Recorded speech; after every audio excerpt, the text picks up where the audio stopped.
Nesse movimento, você também tem que alongar a sua parte interna da sua coxa. Para um lado e para o outro. Eu vou fazer agora para vocês aqui na lateral.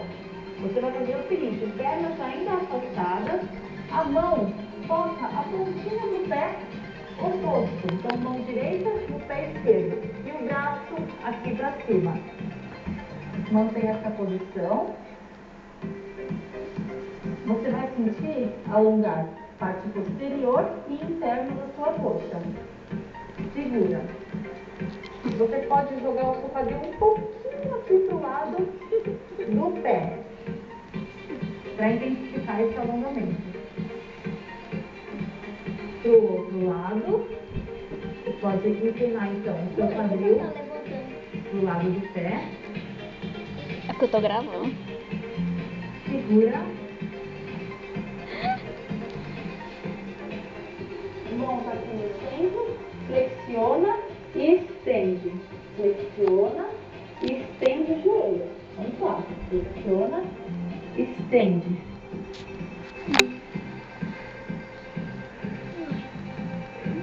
Mãos apoiam na coxa, vem unindo os pés.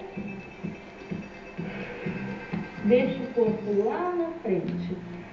Fazer peso. O topo da cabeça em direção ao chão. Segura nessa posição. Você vai sentir alongar a parte posterior da sua coxa. Respira. Caiu! Se alongou tanto que caiu. Rapidamente para alongar a cintura. Então, o que a gente vai fazer? Apoia a mão aqui nas coxas, flexiona o joelho e vai subindo devagar. Tá tudo bem? Então, vamos para o próximo. Pernas afastadas. Os braços ficam soltos na lateral do seu corpo. Você vai fazer esse balanceio de um lado e para o outro. Isso alonga a lateral do seu tronco. Respira. Ó, o pé oposto sai do chão, tá bom? E é um peso do corpo que ajuda nesse alongamento. Parou. Pernas afastadas, apontadas para a diagonal dos pés. Os braços lá para cima. Segura o punho em cima das mãos.